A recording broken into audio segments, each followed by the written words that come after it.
All right. So you're going to the zoo. All right. You've got to pick 3 zoo animals. You got to one, marry one, and kill one. What are they? Okay, I'm going to an ocelot, marry a gorilla, kill an orangutan. I'm going to a giraffe, marry a giraffe, and kill a giraffe. Oh, the trifecta. Whoa. There's only one left. Triple G's. Marcus. The same giraffe. Oh, God. I would marry some type of bird. I would... What's the other ones? You kill. mean all the animals? Or the? I would kill... God, I would marry a bird. I would kill a chimpanzee. And I would marry an orangutan, actually. So you're having 2 marriages? They're sister wives? Did I can't even follow basic instructions right now. No, it's just because you don't listen. It's a good start. Why listen? Which I'm starting to figure out that you're right. I actually don't listen. But I don't mean to not listen. I guess I would fuck the orangutan and then kill the chimpanzee. I don't know. And marry a bird, okay? We got you now. Got it. We're As long as I have my bird companion for life, I'm fine.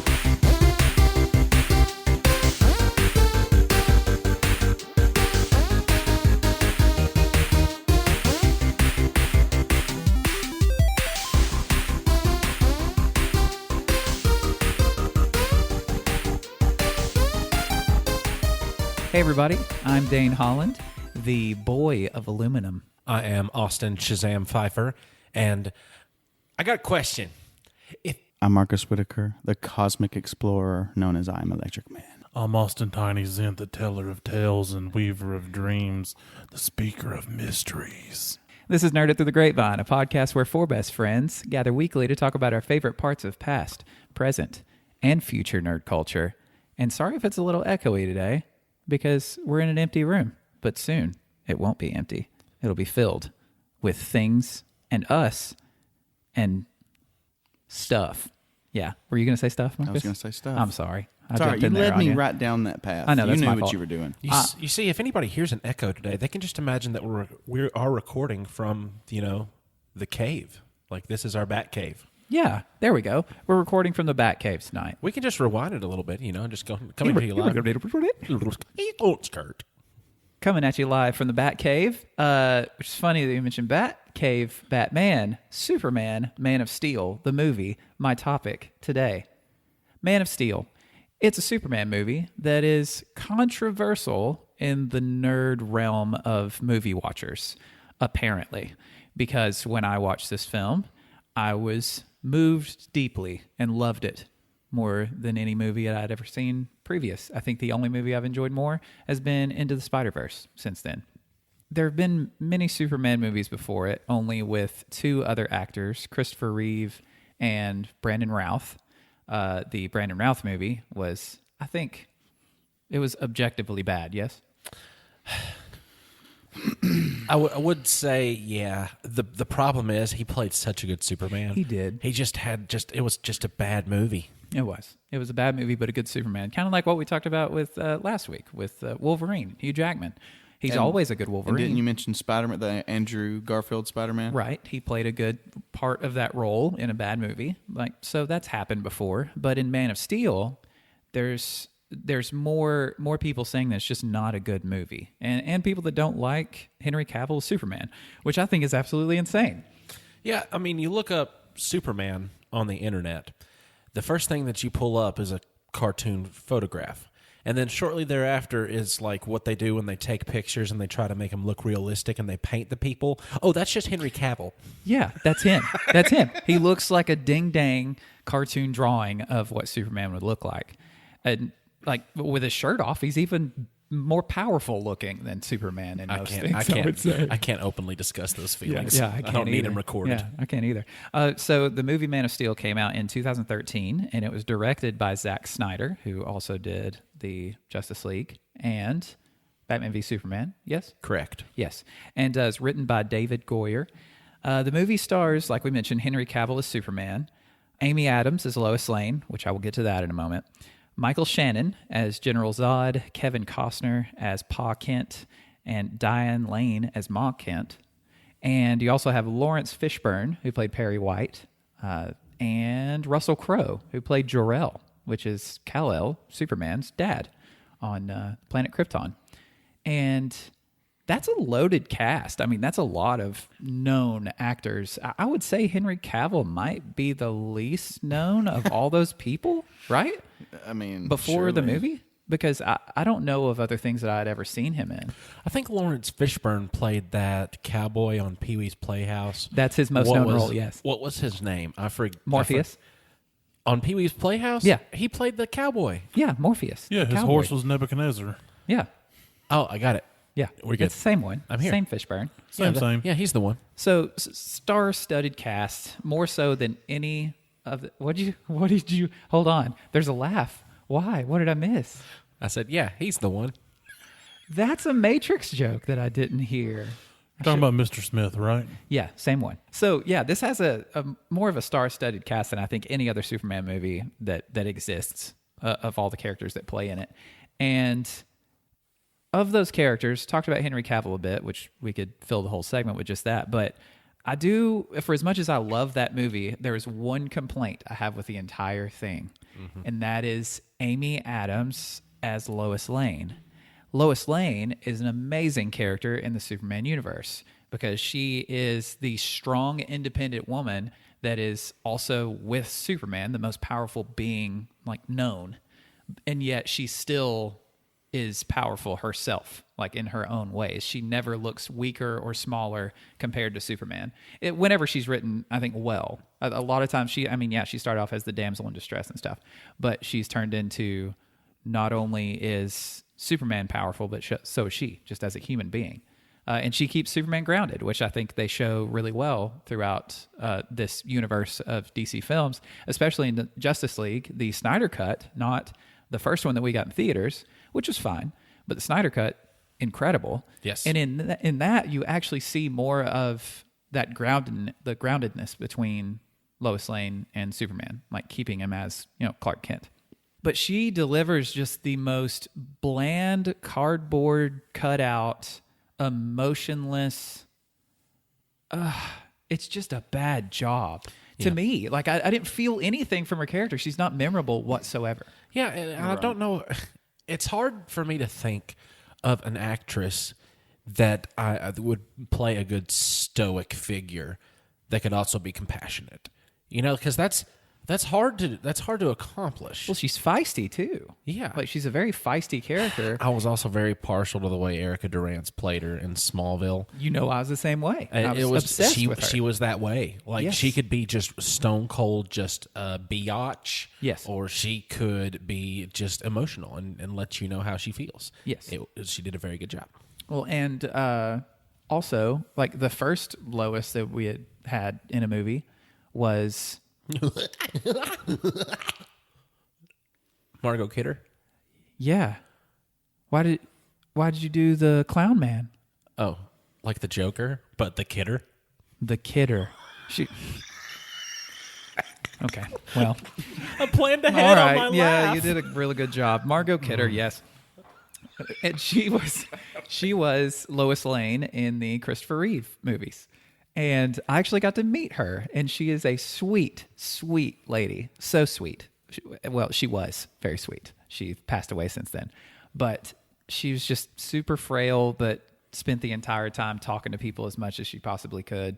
And she did an autograph for my dad for his birthday present. It was really cool. But anyway, yeah, Lois Lane, Amy Adams' performance as that character. I mean, yeah, I guess it's just a different Lois She does seem to be kind of mopey and sad all the time, right? Yeah, Or at least in the Snyder Cut. Well, in the Snyder Cut, she had reason to be just guess, because. yeah. I mean, she lost Superman. She lost Clark. He died. But that's basically the extent of it, is that she's sad. Yes. Yeah. It was just the widow version of her. Yeah. But even when she wasn't that, she didn't have life to the character. She gave nothing memorable whatsoever to a character that Austin and I have watched every Superman thing that exists, and we remember Lois's from these things. She as a character stands out even beyond what these superhuman beings are. And please let that be narrowed down to standardized publications and not something that you've seen on YouTube that's made by somebody else, because I've watched most of those. Not all of them. The fan films. Yes. Which some of those are actually high quality. I like Bat in the Sun a lot. Bat in the Sun. Yeah, that's the one Bat that in the stands out Sun about most of and them. Kevin Porter. He is he's a great Batman. But like enough of the bad stuff. I don't want to focus on the bad things because I think that's what everybody that Well, before we move on out of the bad things, I want to give my opinion on the film. please by Okay. all means. Now, I will go ahead and be fair and say that I was in a very awkward situation upon viewing of this film. Okay. It was a first date, okay? So let's not be weird, Marcus. Why are you laughing? He's like, Marcus. I just immediately wanted to know what this awkward predicament was. Yeah. That night I went and First chained date up with all this the lady neighborhood that I dogs. really didn't know. So we decided to watch this movie at my house, which was her idea.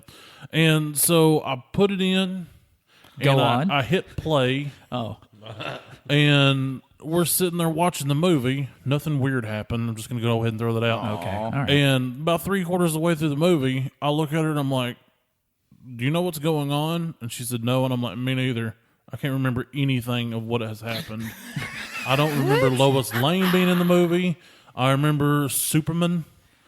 That's it. That's all I remember." But it wasn't like a non-linear story or anything. Like it was. Well, I mean, like I said, to be fair, it could be That your nerves just were- nervous from the yeah. weird situation that I was in. that's probably it.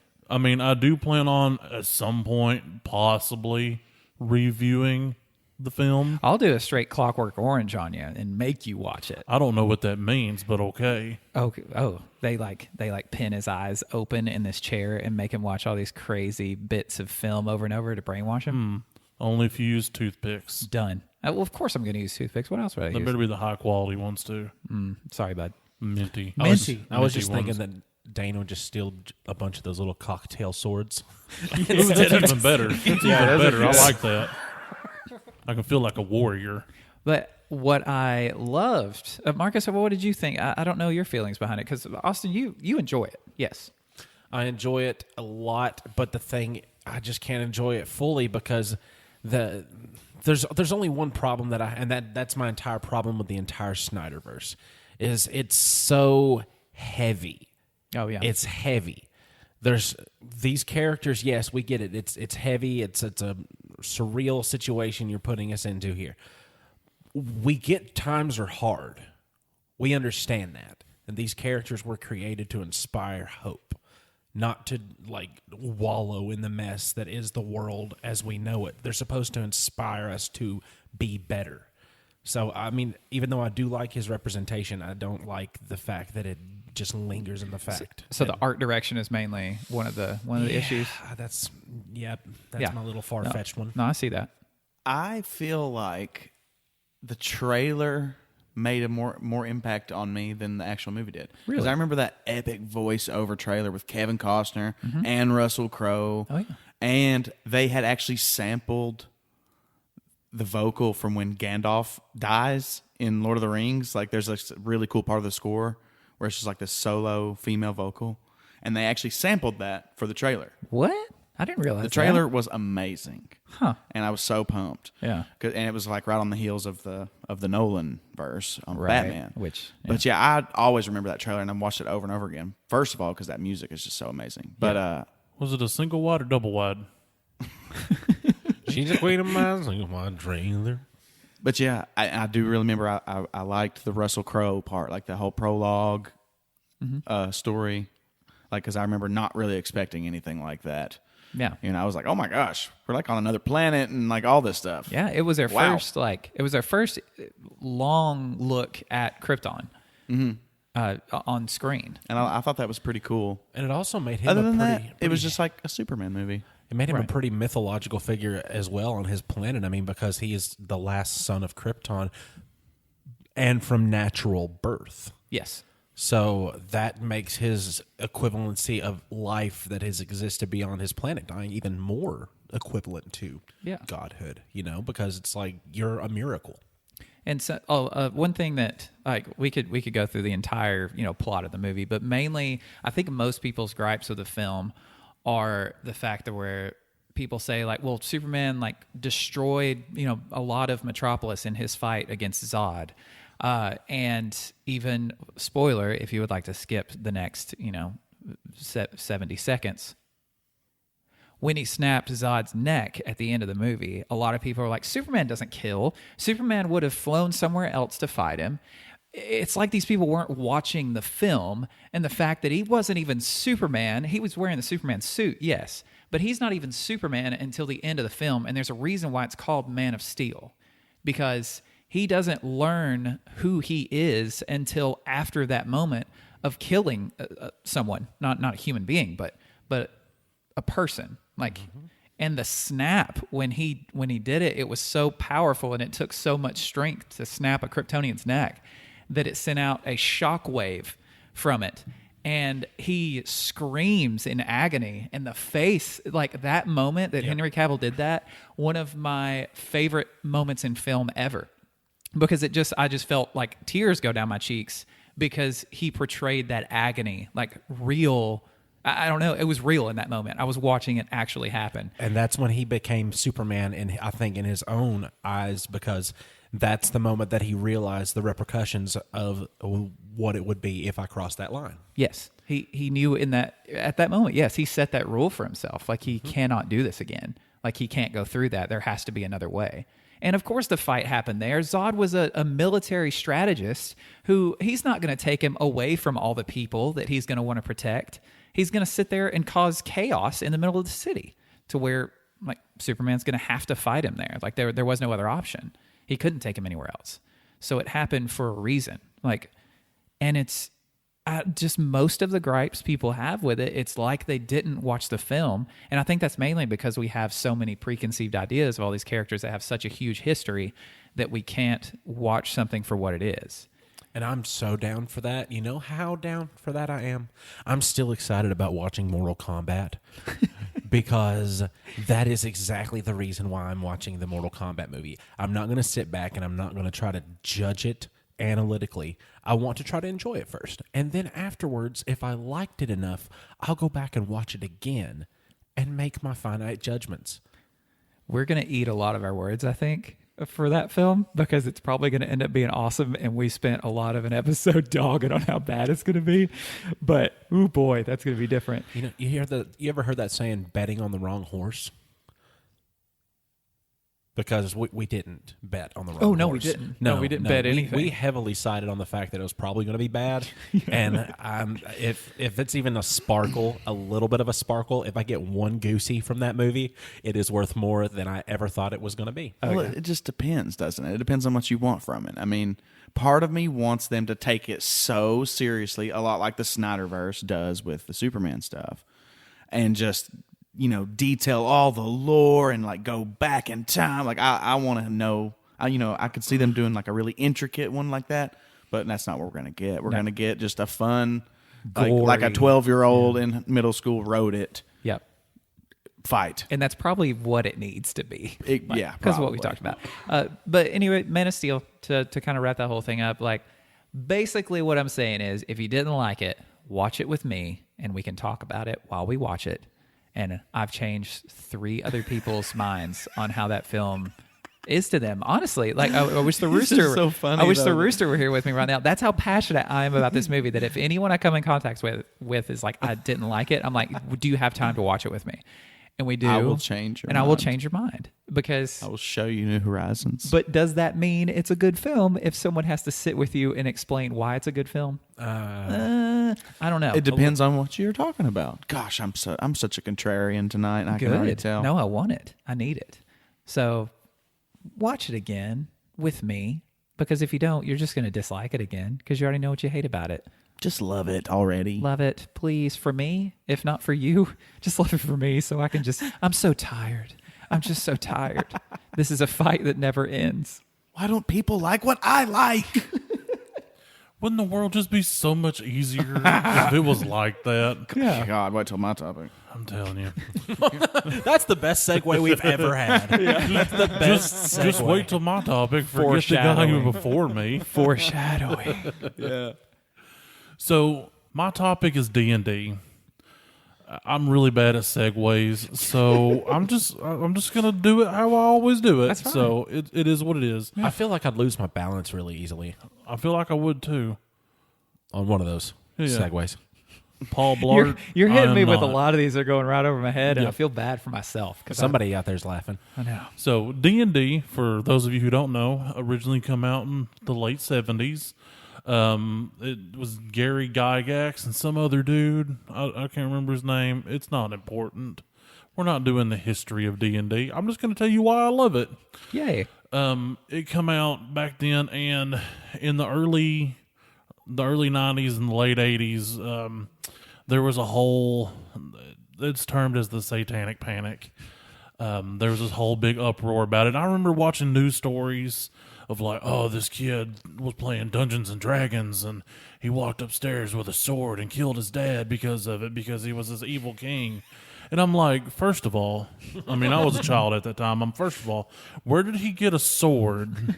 Because I want a sword, not to harm another person, maybe a watermelon or some other fruits. Because he didn't get it at the county fair, because if it was He did not. if it was sharp enough to kill, then it was definitely not county fair quality. Very true, very true. But anyway, most adventures. Okay, the optimal size group, in my opinion, is 4 to 5 players. There's 2 types of players in each game. You have your dungeon master and your player characters. The dungeon master, and I'm just going to hit everything, is basically the narrator. He's God. He's all the NPCs. He tells you what's happening. And your player characters is just exactly what it sounds like. It's the people trying to figure out what's happening and how it's happening and how to stop some bad event. And most adventures, they start in a tavern. So your characters walk into town and it's like, hey, welcome to Tiny's Tavern. And there's a guy that's like, hey, you want something to drink? He's like, yeah, I want some ale. So you get some ale. Another guy comes up and says, hey, I got a job for you. I need some adventurers. There's this house down in the woods. It's in the scary woods. Nobody goes there. It's actually titled Scary Woods. Yes, there's like a little sign, Scary Woods. Don't go over down there in the scary woods. It's rotten. Exactly. And it's haunted. And I need you to go and like unhauntify the house. And then, your group of brave adventurers go. And one of them, who's a fighter, gets completely obliterated by a small child. I'm not referencing anyone. You're not referencing my character that couldn't beat a child in hand-to-hand combat? Twice. Or just simply knock down a door. Yeah. We had a rogue kick in a door that a fighter could not, and I found that to be the most hilarious thing ever. She just didn't know you could lockpick. Yeah, she did not realize that. And she had quick hands, though. She snatched that pig. She did. But that's something that's awesome about, and you've said only D&D the whole time. For those who have absolutely no idea what we're talking about, Dungeons and Dragons. Yes. D&D is short for that. Yep. Sorry, I thought I said that. No. Yeah, the screw-ups are something that are really fun with this, because in, say, a video game, when you screw up, most of the time just bad things happen. Like, there's no good thing that comes of it. But in Dungeons and Dragons, whenever you screw up, like if the dungeon master is good enough, like they'll be able to spin that into something that can be really entertaining. Oh yeah, to me that's the most fun part, is not the rolls you hit, but the rolls that you miss. Oh, that hurts. Because I mean, it's just some of the greatest things happen. Like, you might have a sorcerer spike a ball that contains a fireball spell in it on the bad guy's face in a small enclosed room and kill the whole party. Because there is a very wide area of effect of the fireball spell, and I didn't know that it was a fireball spell inside because I Exactly. misidentified and I rolled it. Literally, I rolled the dice on that decision. Yep, he's like, this has got to be the big bad. He's going to be so awful.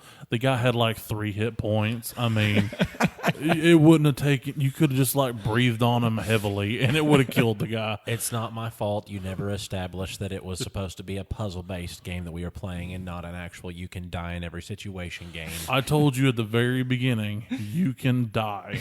I will not save your character. I will not intentionally kill you, but I will not save you either. You also didn't tell me that it would be me that would be the one who would kill everybody, and that was the clause you were speaking of. You foreshadowed the event of the end of the game, and I'm upset about it still to this day. But everybody survived because the half-orcish resistance.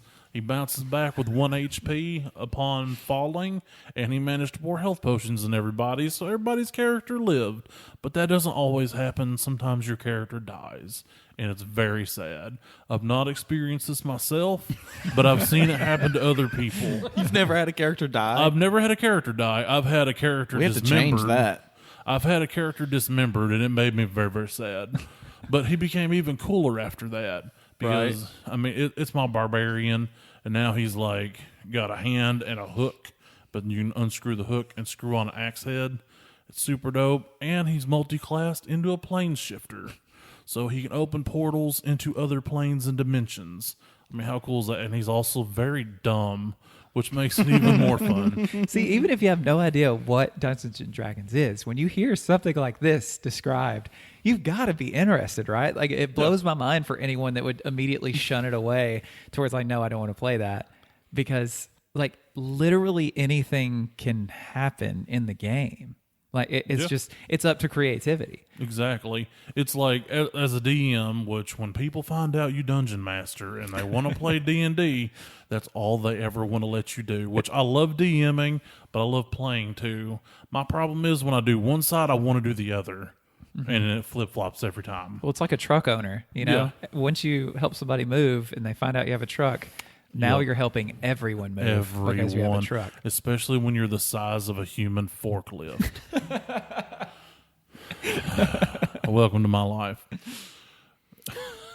So I should say, we should refer people to the previous episode. I actually did a topic on the satanic panic that you were talking about. Yeah. Which was pretty funny just because I just strictly read it from the actual source itself. Like, There was a manual. yeah, basically. Yeah. Which I thought was funny. But then there was something else too that I was going to add that I forgot. So Dadgummit, you were so strong for Quality. a second. Yeah, that's when you know I'm about to forget something. It's when I'm so Yeah. confident and I'm going. And I'm going to remember here in a second. And I'll interrupt you. Don't worry. you come in like hard and fast, and I was like, whoa, this is going to be And great. I have absolutely no credibility on this next statement that I'm going to say, but all you have to do is Google search it, and you can verify the validity of my. Oh, here we go. Smack that mouth. Hold on. Yeah, Daddy. The validity of this next statement. It is going to be: there are celebrity podcasts that do Dungeons and Dragons. Oh, yeah. Yeah. Yeah. Well, I was about to. That's what I was going to say. Is that it is like more popular now than it has ever been. Like even in the '80s of the Satanic Panic and everything, which made it more popular. Yeah. Oh, absolutely. And the game has done nothing but grow and evolve since then. The biggest Dungeons and Dragons podcast right now is Critical Role. Matt Mercer is a fantastic DM. If you ever play for me, do not expect me to be Matt Mercer because I cannot. I He's cannot. a professional voice actor. Yeah. and I mean, incredible. yeah, that too. You know, I mean, he's just so good. And the Adventure Zone as well. Yeah, the Adventure Zone. With That's the another one that's McElroys. really good. Yeah.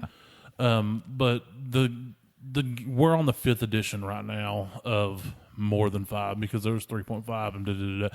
But anyway, it's done nothing but explode. Like there's so many more races you can be, so many more classes and subclasses, which your subclass is part of. Okay, your class is like your job. So if you're a paladin, you're basically like a holy knight, essentially. And then your subclass is what type of holy knight you are. And I'm doing a lot of hand gestures right now. Oh, yeah. I'm in it. Yeah. See? And so that has bearing on how your character functions. And it's so much fun. I'm actually getting ready. I play every Saturday with my group. And the weird thing is my character this time is actually on the good side of the alignment scale, which That's a whole topic in and of itself. And I've never played a good character before. I like the more evil spectrum because it's almost like an outlet for those feelings, because your characters, you're basically exaggerating an attribute of yourself. And it's kind of like a good outlet for, that stuff. Though I do have one character, when I play him, I usually feel really bad about some of his actions afterwards because he's so bad. But most of the time, the parties he plays with, they have no clue how horrible of a person he is. Like, I've been in a room straight pulling someone's guts out of their body, torturing them for information, while I made the lawful good paladin guard the door. And then I come walking out, and he's like, "Did you get the information?" "Yeah, I did." "Well, I'm going to go check on dude." "You don't want to do that." Onward you go. Yeah, you don't want to do that. And then off we go. And then homeboy's in there slowly dying. And my dear, Suffering. we're still goodbying.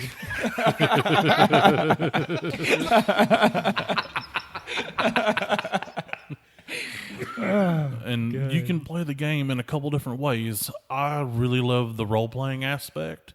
So you're not going to have a whole lot of encounters if you play for me. But the encounters that you do have are going to be incredibly difficult. So you might only have one combat every 6 sessions, just arbitrary numbers. But that one combat could last an entire session. There's a real chance that everybody's going to die, because I only do deadly encounters. I don't do that kiddie pool, easy, medium, hard. No, we go straight deadly, because that's what you're supposed to do.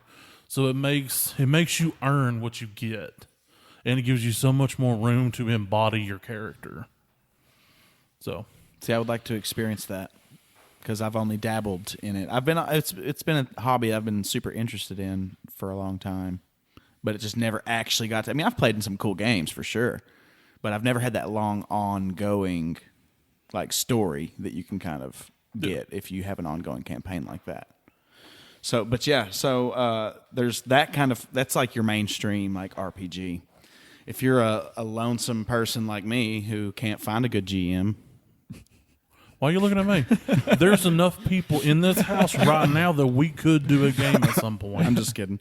But no, I've actually been looking into something called, they're like solo tabletop RPGs. Like microwave recipes for one. Like, that? Have you ever seen that cookbook? That's what I'm imagining this is. Like, it's this sad, Yeah. Or like I mean, I'm completely fine with going that way because it is kind of a pathetic thing. So you're in the kitchen making your little mug cake in the microwave. No, I'm in the It's 3 kitchen. bites. I'm in the kitchen, building these vast worlds that no one ever sees. no, when I'm supposed to be doing friggin' laundry, and I'm in there world building. Slaying dragons. Well, not really, but this game I found I thought was kind of cool, and it's this super short little rule set here. It's called Alone Among the Stars, and so a lot of times dungeon masters or game masters will not only just use the prepackaged Dungeons and Dragons setting, or maybe a different setting or whatever, but this is if you wanted to build your own kind of setting, a way to just kind of randomly generate these aspects of these planets and stuff. So like I said, it's a solo RPG meant to be played alone, but I'm about to play it with you guys for the first time. I've never played this before. So. Oh, that's exciting. I'm Nice. not excited actually. I'm very anxious. You've got me feeling a little anxiety over here. I don't, Why is that? I don't like playing games for the first time. Feed into that. and Yeah. especially being recorded while it happens. Let it flow Well, I think through if you saw the rule set, it would make you feel a lot better. Just listen to this. So it starts out, you are a solitary adventurer. They also have one called Together Among the Stars, meant for 2 people. So I don't know. We're about to see what happens. You are a solitary adventurer hopping from planet to planet, exploring. Each world has unique features for you to discover and record. They are represented by cards in a standard deck, placed face down. To find a new planet, roll a 6-sided die. Do you want to do that for me? Can I find a planet? We're about to. Would you be okay with that? I mean, that's why I invited y'all on this quest in the first place. Oh, boy. All right. Let Well, me. Shazam over there is getting nervous. He's making me nervous. You have the dice, don't you? I put it right there. I put it right there just for you. So I'm going to roll this dice. Yes? Just roll the dice. Just roll it. Ah, shoot. It's a 6. It's a 6. Okay. It's across the whole room, but it's a 6. It was a slow-mo roll. So that's how why I many. needed That's how music. many cards I'm supposed to draw. So let me just draw those really quickly. So there's 6 cards, standard deck, and so as we're on our little spaceship here, and Austin's over there in the corner panicking, we just kind of spot a planet while we're resting. We haven't seen one of these in days. There she blows. Our supplies are running low, and we finally found one. I don't know why I chose to pick the Chihuahua as the character. I'm about to eat someone. The Chihuahua. That's what my character reminds me of right now. Keep going. Okay, so and now as I flip the cards, so I flip this first card, and it's a 5. So we're in a treetop as we settle down onto this strange planet, and Okay. it's of diamonds. So diamonds means that there's living beings, people like or unlike you, fish, dinosaurs, wolves, birds, giants, insects.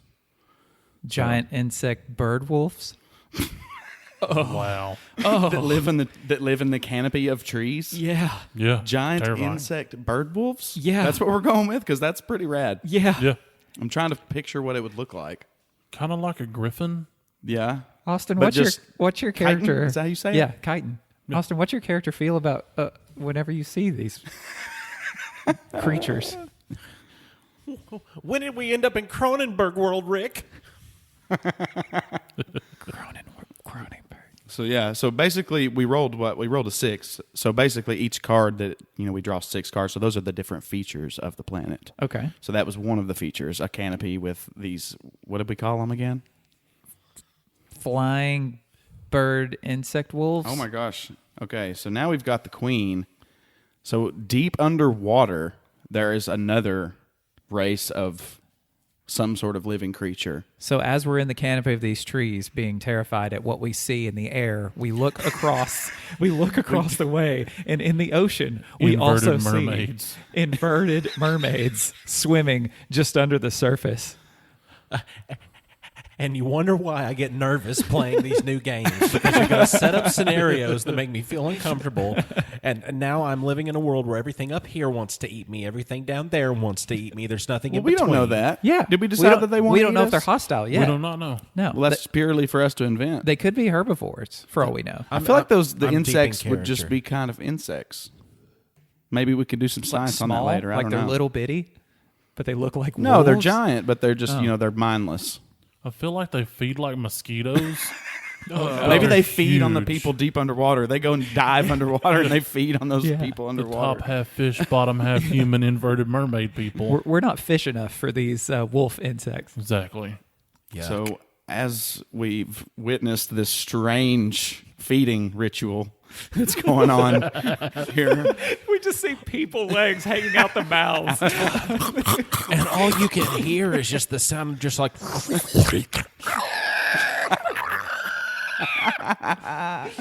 so the next spot we go, we're under the light of the moon or moons, where we find Brooks and Dunn. natural phenomena like huge crystal formations, mirages, vividly colored lightning, strange clouds.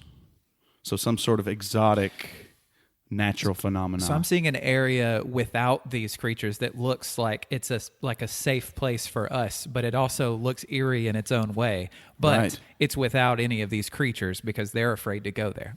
But I'm just picturing like us going in like this quarry of like these like precious metals, kind of like it says here. But like the light of the moon is shining down, and we see like this like minefield, this untouched. So it's basically like an undiscovered treasure trove of just ore and beautiful mineral, and so basically it's like an isle, like maybe a I pirate. kind of see a really nice little like landscape painting of this right now with the moon shining like that. I Yeah. like that. Yeah, That's that's good. like with some kind the of sound outside of We can Yeah, still hear and them it Sounds chomping. of just water. Yeah, and it's in the death. Bay Area somewhere, and you can hear that the crisp moans of the ocean whale bears just in the background. Just, Like you're in the spaceship and you're like, oh, what a beautiful place. Then you roll down the I window. can't wait to hear what it sounds like. Just bones snapping in jaws. Or Austin hyperventilating. Good Lord. So those were just the first three features. That's what I imagine. Like if you were to have like a love scene in a movie to where it's just the most passionate, beautiful thing, and then Limp Bizkit starts playing. What's the worst possible thing? She said, bullshit. What's the worst thing you could hear right now? You think you're special. You do. So yeah, you turn that on the radio, Limp Bizkit, as we go on to our next feature. Why would I do that though? Because you introduced it. Just one. Gummit. So the I got ace of what are these clubs? You can tell I don't play cards very much. Is it a spade? Is it the ace of spades? No, it's the not ace of clubs. spades. So an ace means in a field taller than you. Not So exactly sure the what that weeds means. or the grass. The field Okay, is taller. so we find Yeah. ourselves in a field taller than us, where we find some sort of plant or other immobile form of life, towering trees, carnivorous pitchers, whatever that is, giant ferns, glowing weeds, floating flowers, oozing mushrooms, etc. So this seems like an Alice in Wonderland situation, like where we've been shrunken down, and it's actually a normal size field and trees and mushrooms. And don't touch the Because mushrooms. those insects were in the tops of the canopy. Right. Now, correct me if I'm wrong. Did you say oozing mushrooms? I did say oozing mushrooms. Okay, that's what I thought. So that means you can't touch the mushrooms, otherwise you'll get the ooze on you. I don't It's a know. poison. Can we touch it? Or do you want to touch it because of its medicinal benefits? Maybe it's a healing mushroom. Well, how Or could we maybe know? it This burns is you like acid.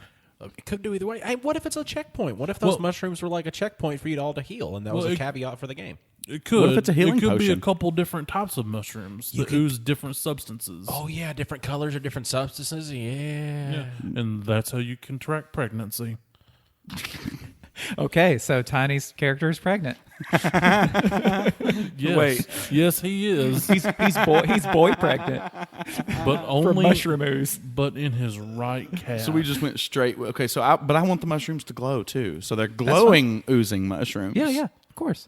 I would say so. You're giving your womb is in your knee, correct? Is that what Yes. you said? Yeah. So his knee is glowing. I would say with the fetus of mushroom ooze. So you're gonna birth some sort of mushroom spawn. Yeah, and Yes. he's going to call that birthing process the Battle of Wounded Knee. Absolutely. What I'm very So stupid.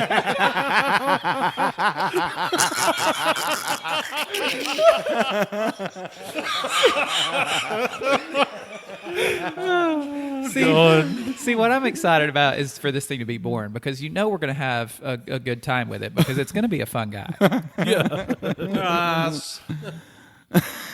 Oh my gosh. Hey, you've been cracking them all night. I can't breathe. You can't chastise him for that. So the next feature is 8 of diamonds. So there's going to be more creatures, but this time we find them on a glacier. Oh man, so we found a frozen portion of this planet? Looks like it. Oh man. Snow grows white on the mountain. But maybe it's like frozen creatures, like creatures from way beyond time, like that were frozen in this glacier. Oh, that was a whole lot better than a dancing Walrus snowman. before they lost their legs. Yes. Like some predecessor. Do they have like species. really muscular baby legs? They just walk on 4 really muscular 6. baby legs with 6 of them. Yeah. Oh, and 2 front pincers. And my character can't stop looking at Walrus going like, I shouldn't like how that looks. But I mean, muscular Did you say walrus? walrus. Oh no. Oh, and their idea on their planet, like you giving the cat call or like you're. It's like, yeah, girl, I'm talking to you. You listening? They're looking at other people's knees. Those knees look nice and wonky. Pretty loose skin to carry my young. Those are birthing joints right there. I like them knees and how they swinging and swaying. You can tell by Granny's arthritis in her elbow. She bore lots of children. Oh goodness. What? No, do one more. I want to know one more card. Oh wait, there's one left. There's one There's one left of our one adventure. left. because we've been through it a is lot. also another field taller than you. Mulligan. Yeah, Yeah, I'd mulligan yeah. that. We were just having dreams of earlier. Yeah. So on the Oh no, we traveled back. We walked back through the fields. Once we saw this, we had to travel backwards because we reached the Yeah, frozen there glaciers. you go. So There that's you why go. we went through the same field again. Well, we're skipping a card. Yeah. Okay, here we go.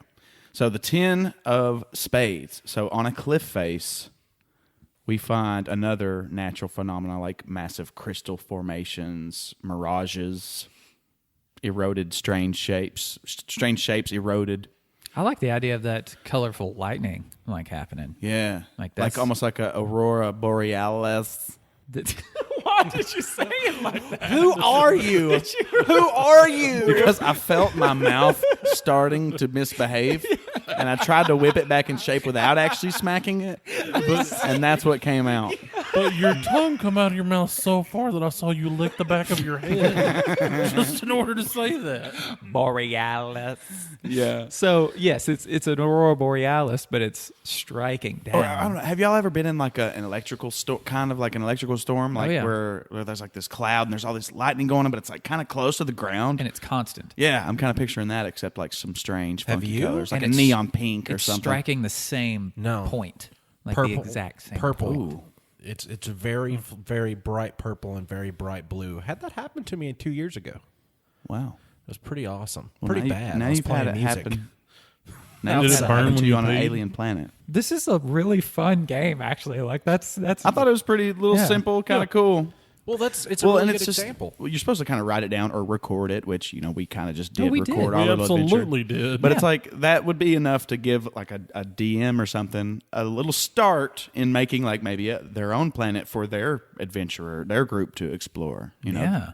And plus you can assign your own phenomena and environments to Right. the numbers Well, I and mean- the things like or you can have this pre-made one if you wanted to. Right. Yeah. To me, these kinds of things always just suggest to continuing to add things to Yeah. it. You just have to get another deck. Like you could get a tarot deck and then like Ooh, yeah. just Yeah. make a new thing for each of the houses. Oh, yeah. That'd be awesome. That would be cool. That'd be really cool. Yeah, that's a fun So yeah, little game. it's a game called Alone Among the Stars. Like I said, they do have a 2-player version. Yeah. Not sure what that would be like. I imagine it'd be very similar to that. But you can also just look it up on YouTube and hear those rules that I read just orated out loud.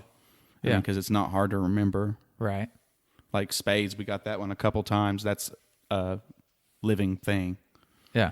So there's 3 different creatures on our little planet in the Nerd It Through the Grapevine universe. It's a The terrifying first planet in our own setting. Are any of them We had trying spades to steal? once.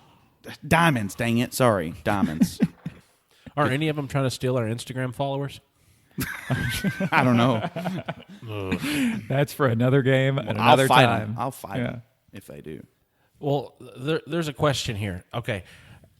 Have you thought about just stealing this beginning part of that game with a group of your friends like this and one of you be elected as DM and that's their, here you go, here's your notes. This is what the game is going to be. And they go from there. That would take a little bit of the creative process out of it for them and make them be able to build the chunk of the story better. Not wouldn't it.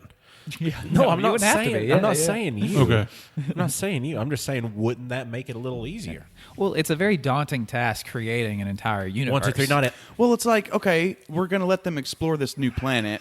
Well, Yeah. first of all, we were supposed to name the planet, and we didn't. So That's we fine. forgot to name it. Whatever. NC-17. That's what it's called. Hold on. Is it going to be in that label? Like, is it going to be in that same logo space? The same. Yes. GV-17. How about that? Grapevine.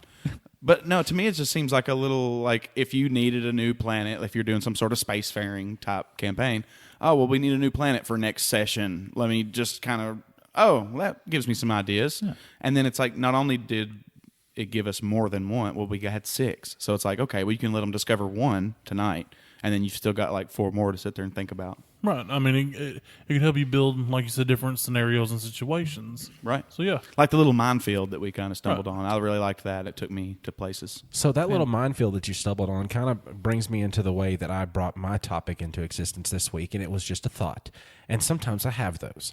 And sometimes I like to remember those because they're a really funny idea. And this idea was, like my name suggests, Austin Shazam Pfeiffer, Shazam being Billy Batson, Shazam transforms into a superhero, given godly powers. Cool. But realistically, if you could actually change something that is like physical or spiritual or anything about yourself, if you wanted to make it happen, even if it just involves like superpowers a little bit, but keep it as close to realistic as something can happen. Kind of Heroes style, if you will, if you've ever seen Heroes. What would you change, and what would be your power word of enhancement? You'd have to activate it with the sound of this word, and then you're enhanced to what your ability is. And give it your own limitations as well. It can't be unlimited. It has to have its own limitations and why. Can it be a phrase instead of just one word, please? Sure, if you would like. Please. Because mine would be, oh gosh, oh geez, oh man. I would say, oh gosh, oh geez, oh man, and then my power would kick in. Okay. And Which I think would that be what? it would be during moments of stress to where something is happening that obviously does not need to be happening. And when I say that, time slows to me, like to where I'm able to react much faster in the moment. That could also be used in moments of pleasure to extend that time. Oh my gosh. Of course it could die. Like, you eat some, like those brownies that you and Kelsey brought. You say, oh gosh, oh geez, oh man. And then you get to taste it for so much longer. Yes. So- See, I didn't think about that. It Yeah. could be good situations too. Exactly. Anything to where my synapses in my brain are firing faster. Ooh, I've got a good backdraw or a drawback for it. Okay. Is that it would be kind of like drugs. Like it would be that dopamine hit over and over again that you'd start to get addicted to it. You couldn't live without it. I would turn into this crazy person, walk around, you'd just, have oh to be gosh, oh very geez, oh man, oh gosh, careful, oh like- geez, oh man, oh gosh, oh geez, oh man, oh gosh, oh geez, oh man. And then people are like, oh, that's Yes. Just getting further and Isn't- further Yeah. and further. Yes. Isn't that perfect? A perfect way to try to develop your own kind of Yeah. hero. Because I That is already, a cool way. I already Yeah. have a drawback. Yeah, the drawback was, yeah. Well, see, great. I was just, I don't know, because I've gone through it a lot. I was like, oh, well, I could be immortal, but then, I went through all, but like you said, kind of try to keep it a little close. So remember how Undertaker used to just like roll his eyes back in the back of his head and they would shine like lights into it and it would like glow? Basically, I would want that to happen. Maybe a slight little bit of levitation and some like eldritch energies floating about me. Just to scare people, just to freak people out. Does it have any kind of like actual power to it, or is it just a visual show? I think it's just a show. I think it's just I would want to Fantastic. activate it with a chant. I would have to have one follower. I'd have to have like a priest or something with me. Somebody would have to help me do the chant. Do they I chant? am an ordained minister. There you go. Okay. Well, the chant is Visionella, Visionella Noonan, Visionella, Visionella Noonan. Do the fifth. So it's Visionella Noonan, Visionella, and then I just start floating, and then and then the sorceress energies come up, and then people just lose. And their the more mind. followers you have, the brighter you show, and the higher you levitate to where eventually you ascend into the heavens. And if there just so happens to be a lady in the background going,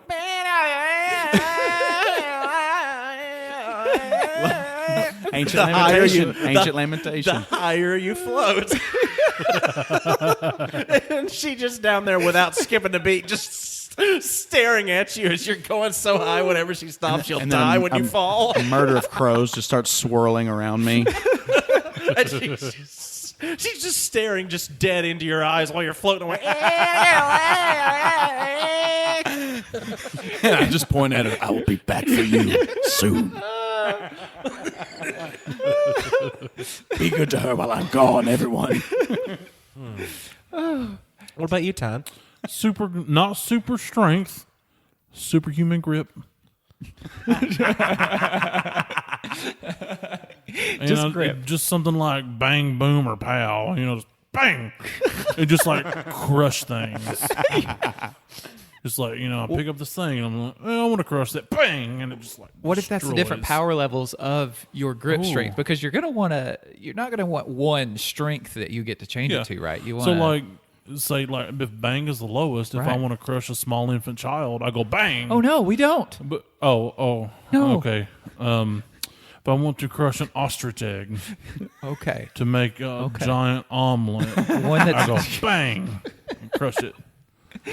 Oh my gosh, isn't that that's a song? Bang and crush it, bang and crush it. That's a song, isn't it? Gross. I don't know. I don't think so. Oh, never mind. Is it a song now? Yep, I just made You it. could crush like a dictionary. You know those people that used to come to like high schools and like do. Didn't they rip the Yeah, dictionary? so they would like just squish They would rip phone books, The but Tiny power would come team. and be Power like, team. It was the "Let me power see that," team. and he would just Yeah. he would like delete it from existence. Just by he would wad up the phone book like it was like a piece of paper. Just like turn it into powder. The power team, they were like, oh, you don't believe in Jesus? Watch this. And then they rip a phone book. Oh my gosh. Dude, the guy that came to my school, it took him like 15 minutes to rip that thing. It took forever. He was out of breath. People were getting bored. Well, I will say ripping a phone book is not easy. But there he is a was trick to it. struggling. I There is mean, a trick to man. if you do the trick, can do it. anybody can do it. Right. But I'm talking about to legitimately rip a phone book, it is not easy. Well, I could imagine tell. this guy was going like alphabetically through it, just ripping the A's and then to the B's. Dude, he was struggling. He was struggling. I wish I could have that on video. So Oh good. man, I That bet would so make I bet it into he a compilation. Felt really bad after that, and I imagine that I've done the exact same thing. Just because I back when I used to front a metal band, I used to try to dance sometimes, Oh no. and I regret every single second of that. Just put a guitar around me and let me stand there. Maybe I'll shake my hip to the left or the right or something, and just like, hey, I'm about to play a solo, and left, right, rip into it. You know, that's how you do it. My character would have to say a catchphrase. Burn. Burn? Yes, but it is a common word, and I use it often because I don't want people to burn things. With an E or with a U? There is a certain pronunciation in which I have to use to activate the ability. Okay. It is a burn. Okay. I like the inflection there. A burn. And what would a burn do? It would activate my body's metabolism at a hyper rate to the point to where it would solely rely on my body's body fat percentage, and I would get enhanced speed, agility, and strength until my body fat percentage was depleted. Until you got hungry. Exactly. Yeah. I feel like you also get less and less visible. Yes, As this happens. and also like your ratios will start going down, like the lower your energy and stuff gets, and you're going to start withering away to nothing. Like the farther you push yourself, and you can only go so far to be able to get back. And that's the bad side to it. The downside to it is you can only go as long as what that will allow, and the longer you use it, the quicker it starts to drain. So you can use it in shorter bursts, and you'll be fine. You can just replenish. But if you use it in an extended amount of time, the longer you use it, the quicker it runs down. Like it starts to accelerate. So you could wither into nothing. Yes. This sounds kind of like an excuse to eat as much of whatever you want at any time. That's what I was It's thinking. like, I'm going to gain 800 pounds, and then I'm just going to run across the entire state of That would be a Tennessee. good power. Yeah. Yeah. It's actually that it kind of got inspired a little bit by Fat Gum off of My Hero Academia. He's got a power that allows him to, I mean, he's like super absorbent. Like he's so fat that like stuff bounces off of him because it doesn't hurt him. And they think he's like the ultimate defense because he's that big. But what he discovers is he lets people just beat him to a pulp. And then he activates his secret hidden ability, which is that. So he's got all these other abilities to go along with it, but then he activates that. And it's basically like just a hyper burn of his entire fat protection unit for offense. I found another downside. Can go on. Okay. So let's just say, for instance, you're 800 pounds before you activate. Where does all that extra skin go? Well, It just dangles as you run. Then you could be like the human flying squirrel. You could trip on your belly skin. It's your hidden ability. You can Flying fly now. squirrel. Or at least parachute. Grab your side fat.